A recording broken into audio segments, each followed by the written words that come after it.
As to the sexual harassment of the Alabama State Bar, I do want it to be noted that Jack Gray put in a report he found me attractive.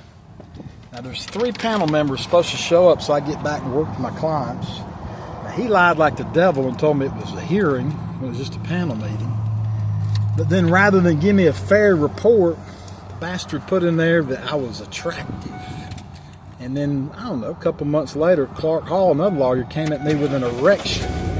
Now, I reported these things, and they're otherwise able to be discovered by the current deputy ethics lawyer. So while they're stealing from me, defaming me, and claiming I'm not qualified, when in fact I was qualified at the time of the agreement, truth be told, they're allowing men to sexually harass me. So that's the current state of the ethics office down at the Alabama State Bar.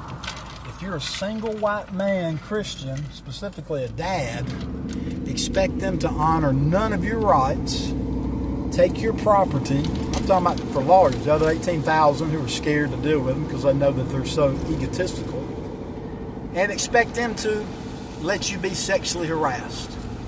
Period. The panel's putting in there, he's attractive. So they're pushing me out based on the laws of attraction. I'm bigger, faster, stronger, and smarter than 99% of the lot. And then rather than be honest and have some integrity, they push me out and damage me and let me be sexually harassed, which I'm fine because it forges me and makes me stronger. But I'm doing all these videos as a countdown anticipation that I may never go back to practice law.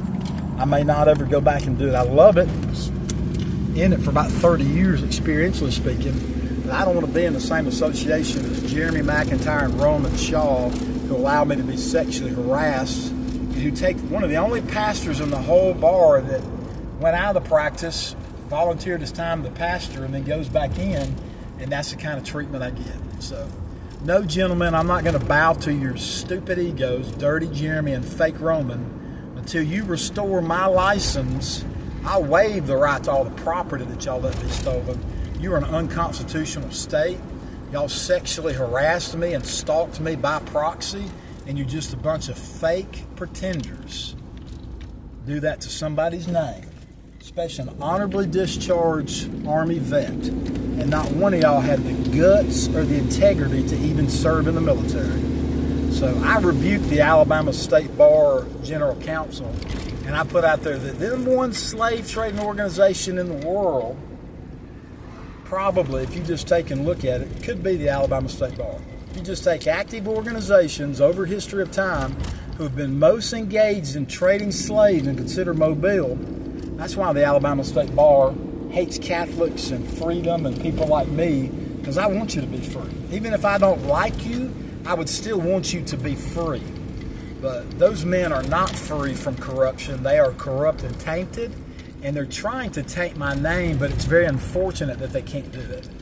So anyway, adding to the legal audit of the Alabama State Bar, they tolerate sexual harassment and create class systems. Certain people they will protect, and other people they will not protect. They will protect Shannara, Alexander Shannara, because he has billboards, even though him and his cronies for 10 years stole from their clients double dipping and Medicaid. Alabama Medicaid, they defrauded, that's a crime, and the General Counsel did nothing. And they will protect those that are Baptist elites in their little clique of Protestantism. So it all boils down to prohibition and protesting, because it's not constitutional. That's the legal history of the Alabama State Bar.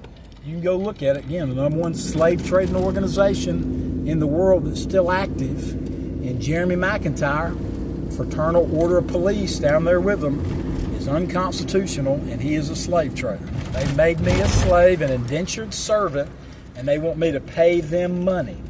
So I rebuke you as children of the devil. I pray you convert.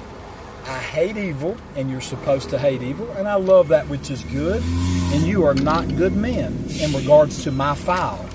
Again, you greet the people you're supposed to greet.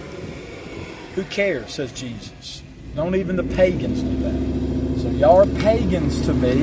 You are thieves and you are liars. And I'm not going to do your fake little dance anymore. I've been down there 2 times, had 3 total meetings, and y'all wasted 3 days of my life while you've plundered and stolen from me. So, fake Roman, Shaw, shank you in the back, and dirty Jeremy Lake of Fire McIntyre. Let this get in your little unrepentant, unconverted crawls, because I know neither one of you have never been known as a trial lawyer, civil rights lawyer. Nobody even has any respect that I know of for stellar purported careers. People in the bar call you great, but then I see no greatness. I see unconstitutional men. Peace be with you. Bye for now.